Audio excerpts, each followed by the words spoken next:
फिर वकील मुतलक और फिर इसके इज्तिमाई कुर्बानी के मसाइल फिर आगे बहुत तफसील है उसकी। वल्लाहु तआला अअलम व रसूलुहु अअलम अज़्ज़ा व जल्ल व सल्लल्लाहु तआला अलैहि व आलिहि वसल्लम। सल्लू अलल हबीब। जब बल्कि वो जो ज़बा कर रहा है उसको कहने की क्या ज़रूरत है? हाँ, गोश्त फरोश को कौन कहता है? कस्साब को बड़ा जानवर देते हैं तो थोड़ी बोलते हैं कि अम्मी का भी है और हमारी बाजी का भी है, बच्चों की अम्मी का, उसको दे देते हैं, ज़बा कर देता है। अपने जहन में ये होना चाहिए कि ये हम साथ की तरफ से,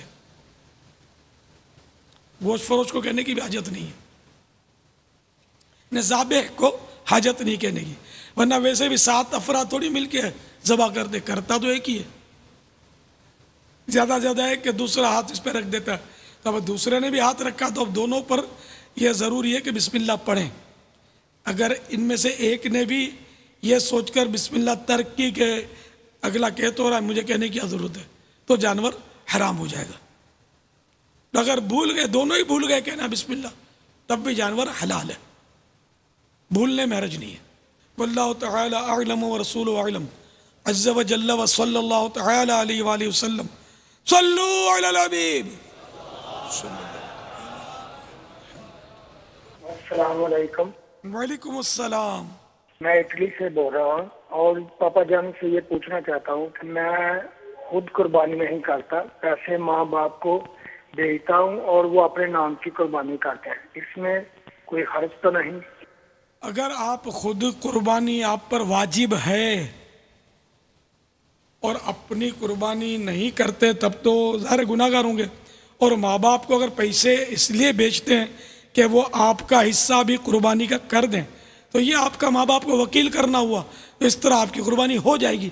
वल्लाहु तआला अअलम व रसूलुहु अअलम अज़्ज़ा व जल्ल व सल्लल्लाहु तआला अलैहि व आलिहि वसल्लम। सल्लू अलल हबीब सल्लल्लाहु तआला अला मुहम्मद। अस्सलाम वालेकुम। वालेकुम अस्सलाम व रहमतुल्लाहि व बरकातुहू। मैं मोहम्मद ज़हीर खान सैदाबाद ढाका से हम एक सवाल पूछ रहा हूँ। जो सवाल की ये है, कुर्बानी के टाइम पर कुर्बानी जो देते हैं मौलाना साहब, उनके जो मज़ा हदिया लेते हैं, ये जायज़ या नाजायज़ है? मौलाना साहब हदिया लेते हैं, छुरी चलाते हैं बाज़ जगह पर मौलाना, पंजाब में भी शादी रवाज है ना, इमाम साहब आकर ज़बह करते हैं। ओ पापा, उस दिन एक शख्स इस्लामी भाई आपको कह रहे थे ना कि वो हमें ले जाते हैं कि यहाँ छुरी आप चला दो, छुरी आप चला दो, छुरी आप चला दो, याद आया पापा? हाँ याद आया। तो ये उसी के वो जो छुरी चलाने का हदिया लेते हैं। हाँ तो उजरत तो जायज़ है ना छुरी चलाने की, अगर तय कर लिया हो तो। तय करना तो बहुत मुश्किल है, तो मौलाना को भगा देंगे, पैसे मांगता है, हरीस है, फिर नमाज पढ़ना छोड़ देंगे उसके पीछे। छुरी चलाने की उजरत जायज़ है, तय करना ज़रूरी है, क्योंकि अंडरस्टूड है कि देंगे, है ना। तो इसका मतलब ये हुआ कि उजरत जो दलालतन या साबित है। अब उजरत तय नहीं की मिसाल के तौर पर, लेकिन ये कि ले गए अकीदत में, मोहब्बत में, तरीक़ेकार के मुताबिक और छुरी चला दी। अब छुरी चलाई और नजराने के तौर पर, हदिये के तौर पर छुरी चलवाने वाले ने दे दिया कि ये आपकी नज़र। इस सवाल में हदिया ही कहा है उसने। अब वो नाम बदलने से मसला नहीं बदलेगा, क्योंकि या तो सरातन उजरत होती है कि लूँगा, या खामोशी है कि वो कह नहीं रहा कि लूँगा, लेकिन पता है कि मेरे को मिलेगी, उसको पता है कि इसको देना है, और नहीं दूंगा तो ये नाराज़ होगा। तो अब इस तरह ये जो तरीक़ा है ना, ये एक तरह से दलालतन उजरत साबित हुई, अंडरस्टूड हो गई। तो ऐसी सूरत में तय करना वाजिब है। अगर तय नहीं किया और फिर भी उसने दे दी, तो जो उजरत मिस्ल है वो ले तो सकता है न, जो वहाँ राइज है उजरत छुरी फेरने की। भाई छोटे जानवर पर छुरी फेरने पर मसलन 5 देते हैं, बड़ा जानवर पर छुरी फेरने का 10 रुपया देते हैं, तो ये उजरत मिस्ल कहलाएगी। तो अब उजरत मिस्ल का वो हकदार तो है, उजरत मिस्ल ले ले वो, लेकिन दोनों गुनाहगार हैं, तौबा वाजिब होगी। हाँ, वो छुरी फेरने की उजरत है, सिर्फ दुआ पढ़ने की उजरत तो जायज़ नहीं, क्योंकि ताकत पर उजरत जायज़ नहीं है। दुआ पढ़ने के लिए आ जाओ फिर उसको हदिया, अगर ये वाकई उस पर ऐसा उर्फ हो गया हो कि जो उजरत में शामिल हो जाए तो जायज़ नहीं है, लेना देना दोनों गुनाह है। तो इमाम को दुआ भी पढ़नी होती है, मेरा ख्याल छुरी भी फेरनी होती है, अकीके में भी करते हैं। मैं भी अकीके में तजर्बा है, मुझे इमाम था ना जब, कि दुआ पढ़ी और गोश्त फरोश ने छुरी फेरी थी, ऐसा याद आ रहा है मुझे।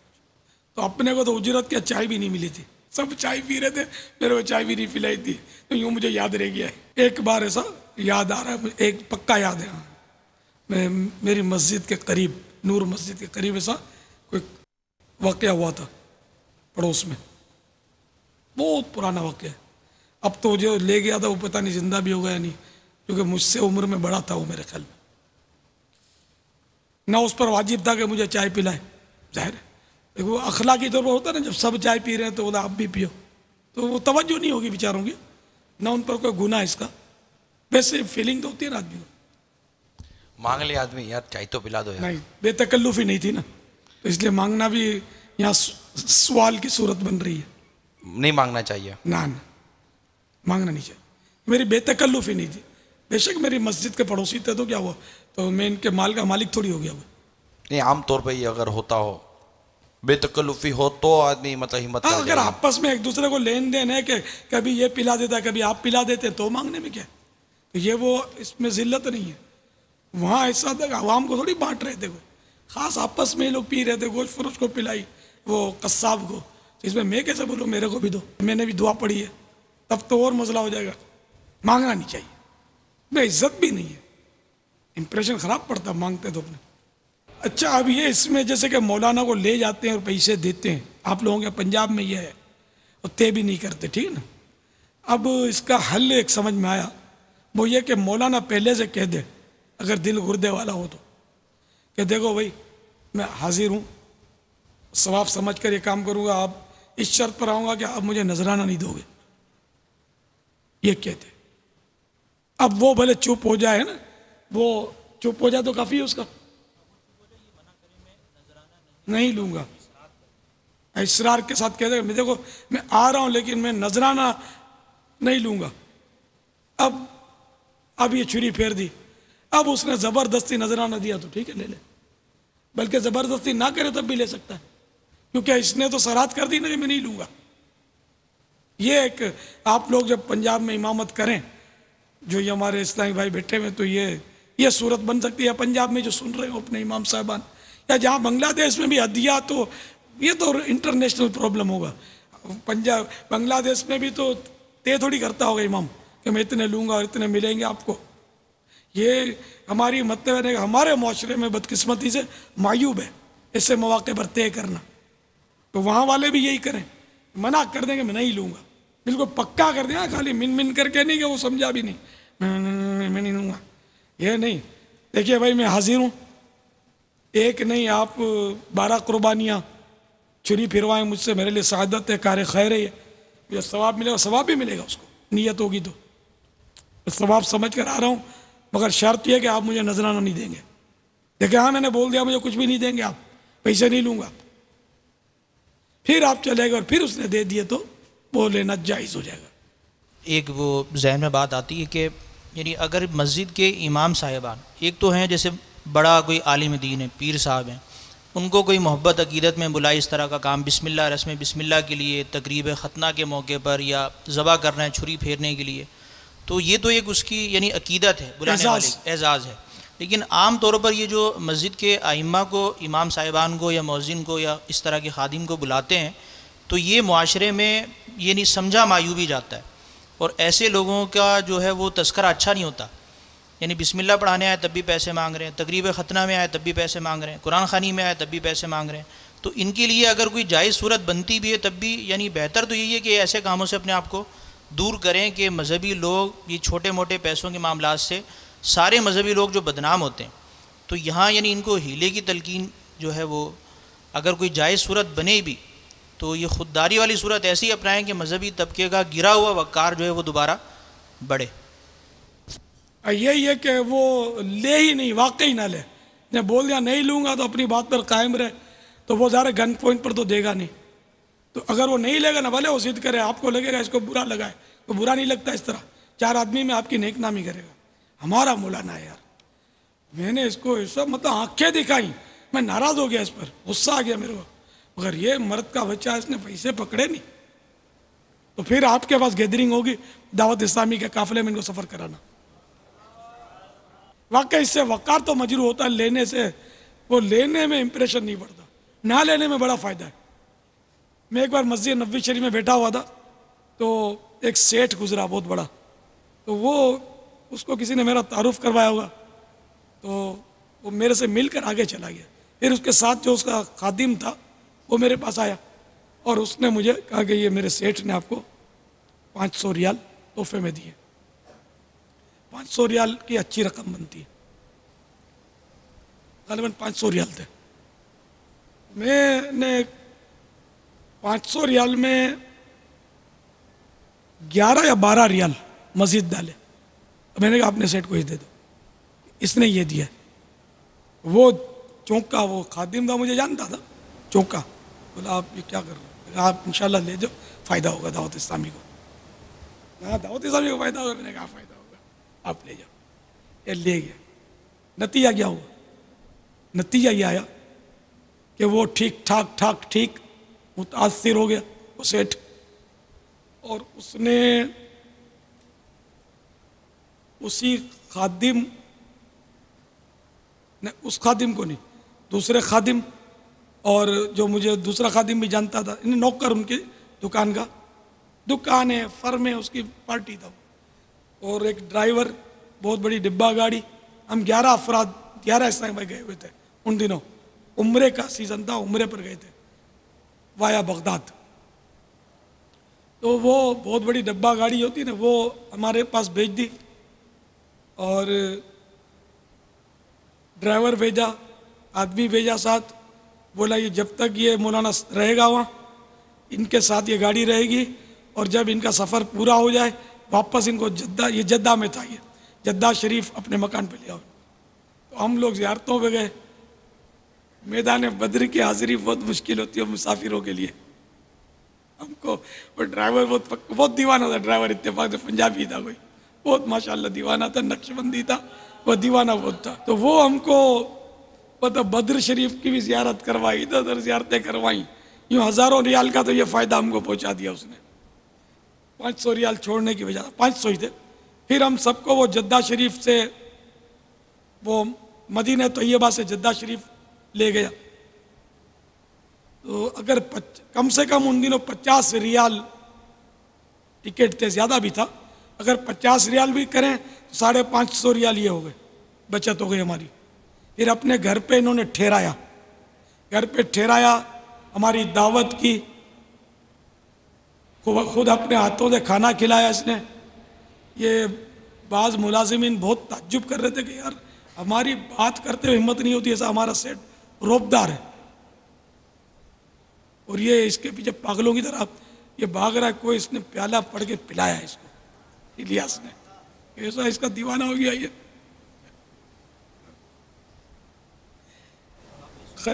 इसने हमारी बहुत खिदमत की। फिर मेरे को अलग लेकर बैठा और मुझे कहा कि यार तुमने मेरे पैसे लिए क्यों नहीं लिए?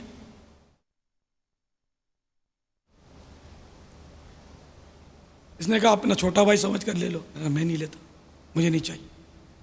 फिर मैंने बोला अगर देना ही, मैंने इसकी वो देखिए ना मोहब्बत, कहा हमारी दावत इस्लामी को आप चाहो तो चंदा दे दो। तो आखिरकार उसने पाकिस्तानी 10 लाख रुपए पेमेंट किए हमको दावत इस्लामी के लिए। ये 500 रियाल छोड़ने में मुझे इतना फ़ायदा मेरी दावत इस्लामी हुआ। जब मैंने ये रकम छोड़ी थी मुझे भी तसव्वुर नहीं था कि इतने फ़वाइद हासिल होंगे इससे। फिर जो नेक नामी दावत इस्लामी की हुई, क्योंकि मैं दावत इस्लामी का एक ज़िम्मेदार और नुमाया फ़र्द हूँ। मेरा हिर्स का मुजाहरा हो, ये एक तहरीक के लिए मुज़िर है। मेरा कोई मतलब मेरी ख़ता पूरी दावत इस्लामी के लिए मुसीबत बन सकती है, और मेरी एहतियात पूरी दावत इस्लामी के लिए बहुत बड़े फ़वाइद और समरात का सबब बन सकती है। ये तो खैर एक किस्सा आपको मैंने सुनाया अपना। इसमें बाबा ये है कि जैसे आपने फरमाया कि वो जो यानी मामूली रकम वो जो तोहफे में पेश कर रहा था, वो ना देने से कई फ़वाइद हासिल हुए, लेकिन वहाँ तो यकीनन आपकी हुस्न नियति है और दावत इस्लामी का माहौल, इनफरादी कोशिश और आपने शुरू में भी जैसा फरमाया कि दावत इस्लामी का फ़ायदा होगा।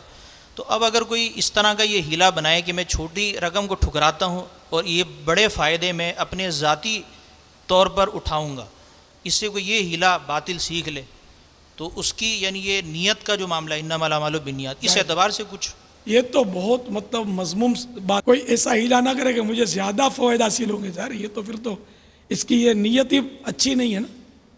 तो हरी से के ज़्यादा पैसे खींचना चाहता है कम छोड़कर। अगर वो 500 रियाल में कबूल कर लेता, मेरे लिए हलाल तय्यब थे कि मैंने सवाल तो किया नहीं था ना, खुद ही उसने भिजवा दिए ना, और भिजवा दिए। एक होता है भिजवाना, एक होता है पेश करना। तो इसने भिजवाए तो मैंने वापस भेज दिए, अब खुद पेश हो गया पूरा पूरा और खिदमत करने लगा। कितने मतलब इसके बेहतरीन नताइज हुए। जैसे कि वो एक वाक़या याद आया, अब खुदा बेहतर जाने वो दुरुस्त है या नहीं, हो सकता है कि सिर्फ सबक आमोज होती है ना हिकायतें समझाने के लिए बड़ों को, मशाइख को, पीर साहिबों को। तो मशाइख को समझाने के लिए किसी ने ये वाक़या बनाया हो कि एक पीर साहब थे, तो एक सेठ उनका मुरीद था, तो वो कुछ रकम उसकी तरफ से बंधी हुई थी उसके आस्थाने के लिए, खिदमत होती थी। तो मुरीदों ने उसका जहन बनाया पीर साहब का, बाज़ मुरीदों ने, कि ये मुरीद बहुत बड़ी तगड़ी पार्टी है और अगर आप इसको इशारा करोगे ना तो पैसे बढ़ा देगा, क्योंकि आपको पता है कि महंगाई बढ़ गई है। ठीक है, मैं कह देता हूँ, तुम बोलते हो तो उसने अपने मुरीद को जब इस देने आया ना, तो बोला बेटा आइंदा से बढ़ा दो, क्योंकि अब तुम देखते हो महंगाई बढ़ गई है। लब्बैक या मुर्शिदी, वो चला गया। फिर कुछ अरसे के बाद पूछा मुरीदों ने क्या हुआ उसका, तो फरमाया कि वो मैंने कह दिया था, तुमने बोला था, उसने डबल कर दिया। मगर फ़र्क ये हुआ कि पहले खुद आकर पेश करता था, अब भिजवा देता है। फ़र्क पड़ गया ना, बंदा चला गया ना, दूर हो गया कि पीर साहब तो अब लाओ लाओ है, पीर साहब पैसे खींचने के चक्कर में। तो इसलिए मशाइख को, उलमा को, आइम्मा किराम को और दावत इस्लामी के भी नुमाया ज़िम्मेदारान को, मुबल्लिगीन को, सबको इन बातों को गिरे से बांधना चाहिए। हिर्स का मुजाहरा किया, आपको कम, आपकी तहरीक को ज़्यादा नुकसान होगा इससे। आप यूं अपना हाथ रखें, यूं नहीं रखें, देने वाला रखें, लेने वाला ना रखें। जिस जिम्मेदारा ने पापा इस मदनी फूलों पर अमल किया है ना, वो खुद इसके गवाह होते हैं कि इससे कितने फ़वाइद हासिल। अल्हम्दुलिल्लाह। ये तो एक वाक़या सुना है कि अल्हम्दुलिल्लाह बहुत फ़वाइद उठाए मैंने इससे, और ये बेहतरीन मदनी फूल। अल्हम्दुलिल्लाह। मंडी का वाक़या बयान कर चुका हूँ मैं, और नहीं पूरा वो मुझे बड़ा जानवर, हम 3-4 दिन पहले बहुत सारे मुफ्तियान किराम और मैं मुफ्ती फजल साहब भी साथ थे, और हम अचानक सिलसिला बन गया कि हम कुछ वो गोश्त फरोशों का मदनी मशवरा हो रहा है पीर शरीफ को, तो इसकी मालूमात करनी थी, कुछ मालूमात थी, कुछ मज़ीद करनी थी। तो ये तय हुआ कि वो एक ईसाई भाई ने बोला कि वो फुला जानने वाला अपना, और उसके यहाँ चलते हैं। बिल आखिर हम उसके यहाँ पहुँच गए। तो वो अत्तारी था, बहुत अहले मोहब्बत था, बहुत खुश हो गया। उसने हमारा चाय पानी बिस्कुट जो भी होती है वो खातिर तवाज़ो की, और बड़े बड़े छोटे छोटे बहुत उसके पास जानवर थे, बहुत सारी भैंसें बाड़े में उसके खड़ी थी। 165 नंबर तो एक भैंस के गले में मैंने देखा, 165। तो वो 165 के, तो इसका मतलब 164 और भी थी, अगर ये आखिरी थी तो भी पता नहीं आखिरी थी या बीच की थी, वल्लाह आलम। बहुत बड़ा बाड़ा था। वो कुर्बानी के जानवर भी बेचने के लिए खड़े हुए थे, बड़े खूबसूरत खूबसूरत जानवर भी उसमें थे, बल्कि ज़्यादातर कीमती जानवर ही मैंने वहाँ नोट किए, बड़े जानवर जो थे। तो उसने बोला ये यूँ, ये 2 बिकी हुई हैं, और इस तरह का बताकर बोला कि इनमें से आप जो पसंद आए ना, आप इसको ले लो तोहफे में, है ना। कई लाख का जानवर होगा मेरा ख्याल है, हाँ अच्छे जानवर। तो मैंने कहा कि यार आप, एक जानवर इनका भाई लाया था कोई अच्छा सा जानवर अपने यहाँ कुर्बानी करने के लिए, इनके बाड़े की उसको नहीं समझ में आई होगी, तो किसी और से वो खरीद के ले आया था इसका भाई, वो भी थी वहाँ इनके, बोले इसी ने बताया कि ये इस तरह ली है कुर्बानी के लिए। तो मैंने कहा इसमें आप ऐसा करो ना यार, आप मेरे आका सल्लल्लाहु ताला अलैहि वसल्लम का हिस्सा रख लो। ये तो बहुत खुश हो गया। फिर इसने बोला कि फिर यार बकरा ही ले लो। तो एक बकरा वो पहले दिखा चुके थे हमको, तो मैंने कहा ऐसा करो कि ये बकरा मेरे गोश्त पाक के नाम का अपने कर लेते कुर्बानी, और ये आपको मैं इसका वकील करता हूँ। मैंने उसकी रस्सी पकड़ी, उसका बाकायदा कब्जा लिया, मैंने इसको रस्सी पकड़ा दी, मैं आपको इसका वकील करता हूँ, मेरे नाइब की हैसियत से आप ईद के दिन इसकी कुर्बानी कर दें, क्योंकि ईद के दिन कुर्बानी अफजल है, मेरे गोश्त पाक को ईसा। तो जिस तरह बहरहाल उसके अंदाज हो जाता है हशाश बशाश, और जिस तरह वो खुश था। अब अगर वो जानवर में पकड़ के ले जाता बड़ा जानवर, 2 लाख या 5 लाख जो भी उसकी रकम बनती हो, उसने तो बोल दिया, उसके लिए क्या इसका बाल टूटता, तो करोड़ों रुपए के जानवर खड़े थे उसके पास, लेकिन वो शायद मुतासिर ना होता। उसको मजीद मैंने कटाई के तौर पर 1000 रुपये दिए, वो तो उसकी हालत ख़राब थी। मैंने उसको जब ऑफ़र किया, मैंने कहा देखो कटाई भी आप मेरे से लेंगे, ये मेरा है तुम्हारा नहीं है। हाँ कि तो हमारे आदमी काटेंगे, और नहीं, मैंने कहा कटाई आपको लेनी है। यूँ करके फिर मैंने कहा ये चारा भी खाएगा, देखो मेरे गोश्त पाक का बकरा, अच्छा अच्छा खिलाना इसको। यूँ कहकर मैंने फिर 1000 रुपये उसके हाथ पे रखे। मैंने कहा ये इसमें कुछ ना कुछ कटाई का भी हिस्सा बन जाएगा, और इसको खिलाओ पिलाओ। फिर अब वो उसने मुरुवत में ले तो लिए, फिर मैं बोला चलो ये आपको तोहफा है। फिर खुश हो गया वो, और खुश हो गया कि 1000 रुपये आपको तोहफा है। तो इस तरह हम करके आए। तो अब इस तरह ये दावत इस्लामी से बज़न हुआ होगा या मुतासिर हुआ होगा? इसने पक्का वादा किया है कि इंशाअल्लाह चौथे दिन ईद के इनके बाड़े से मदनी काफिला सफ़र करेगा, इसमें ये खुद भी सफ़र करेंगे। अच्छा, और ये भी वादा किया है कि मिलजुल कर या जितने हो सकेंगे ये पीर शरीफ को इस मदनी मुज़ाकरे में शरीक भी होंगे। तो हमने भरपूर इनफरादी कोशिश की है अल्हम्दुलिल्लाह, और बहुत बड़े इसके क्लिप बनाए थे, लेकिन मसलहतन कुछ क्लिप मज़ीद काटने पड़ते हैं। 20 मिनट का रह गया वो। अब 20 मिनट का रह गया। क्या है जरा दिखाओ। अच्छा खासा मदनी मुज़ाकरा वहाँ हो गया, अच्छा खासा। ये देखे क्या है ये। मुफ्ती साहिबान ने इसके बड़े प्यारे प्यारे जवाब दिए, और बहुत मज़े का जानवरों की मौजूदगी में हुआ था, लेकिन कट गए। वो बहुत खूबसूरत मनाजिर थे, बस मजबूरी थी काटने पड़े। मजबूरी भी हम नहीं बता सकते माइक पर। आइए झलक इनफिरादी तौर पर बता दूंगा इंशाल्लाह, आप पूछेंगे इंशाल्लाह। अच्छा, बकरे में 2 दांत की अलामत?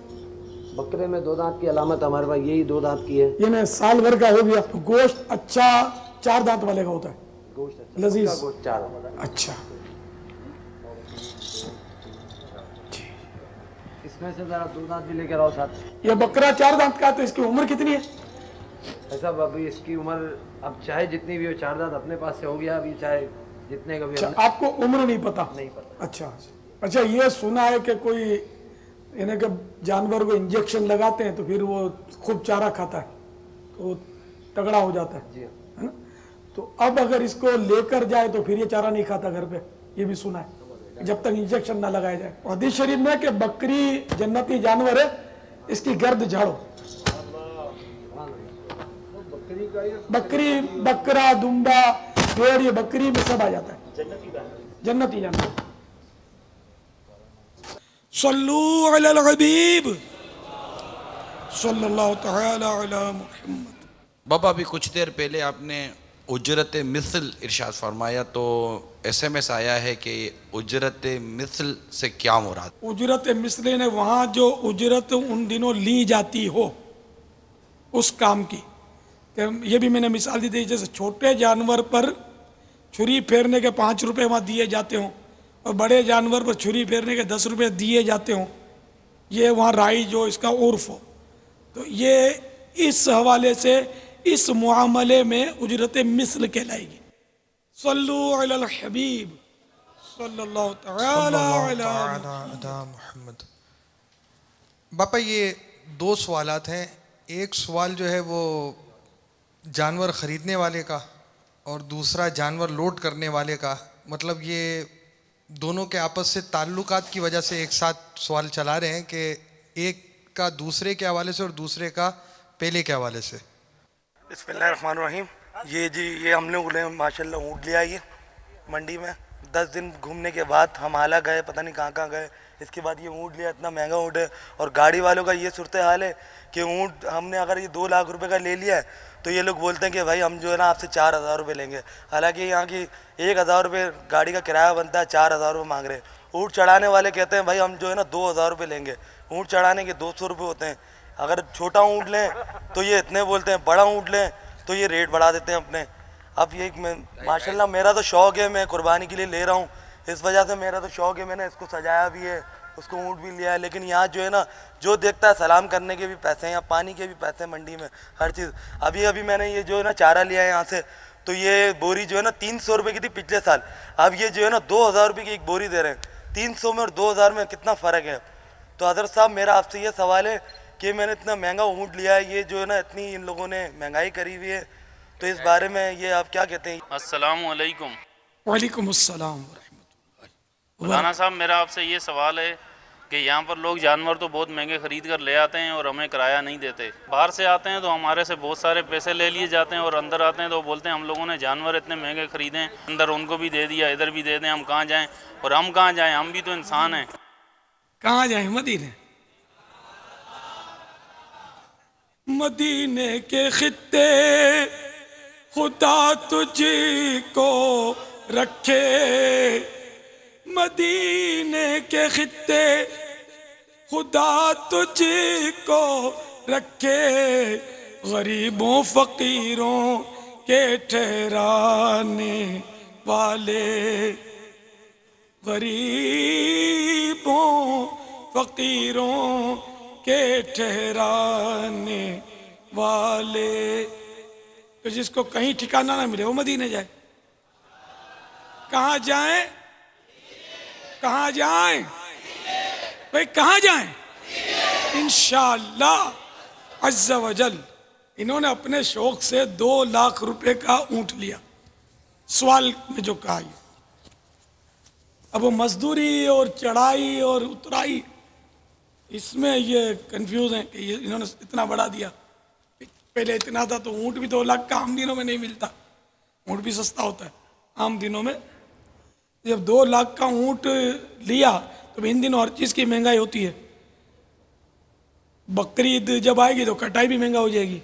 आज की कटाई में और ईद की कटाई में कई गुना फ़र्क होगा। आज हो सकता है कि 200-300 रुपये में बड़ा जानवर काट दे गोश्त फरोश, और ईद के दिन वो हो सकता है 3-4 हज़ार रुपये आपसे मांगे।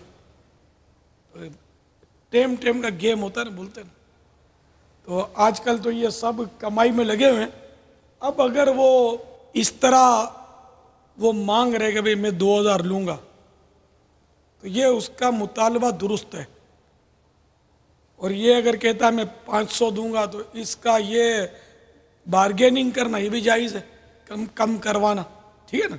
तो दोनों सूरतों में वो जवाज़ मौजूद है। एक तो ये कि तय किए बगैर करना, अगर तय किए बगैर करते हैं तो फिर लड़ाई होती है बाज़ औक़ात। बोलते हैं सेठ साहब अपने इंसाफ से दे देना। अब सेठ साहब का इंसाफ 500 का बनता है, उसने 500 दिखाए तुमको और तुम्हारे इंसाफ से 2,000 बनते हैं, तो अब यह कि फिर इंसाफ करने वालों में जंग हो जाएगी ना। तो इसलिए दोनों का इंसाफ अपने पास रखना होता है और तय करना ज़रूरी होता है। वाजिब है कि जहाँ उजरत साबित हो तो वहाँ यानी कि वाजिब होता है, न सराहतन या दलालतन उजरत जहाँ साबित है वहाँ ये वाजिब होता है कि तय कर लिया जाए, वरना गुनाहगार होंगे।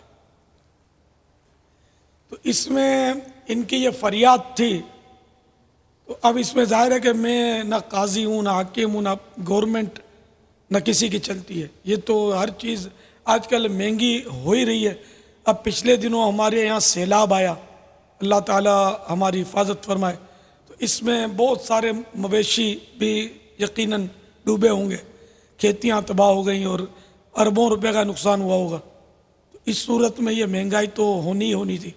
फिर आए दिन हड़तालें, हंगामे और ये तोड़ फोड़ जो मचती है, ये सारी भी कसर अवाम ही से निकाली जाती है और अवाम के ही सर पर ये बोझ पड़ता है। और इस तरह महंगाई रोज़ बरोज़ हमारे यहाँ बढ़ती जा रही है। फिर हमारे यहाँ फजूल खर्चियाँ जो बहुत ज़्यादा की जाती हैं, इस फजूल खर्चियों का हिस्सा भी महंगाई में है। हदीस पाक में एक का खाना दो को किफ़ायत करता है, यानी एक का खाना दो को काफ़ी हो जाता है, पूरा हो जाता है। दो का खाना तीन को किफ़ायत करता है, ये तो हदीस शरीफ में।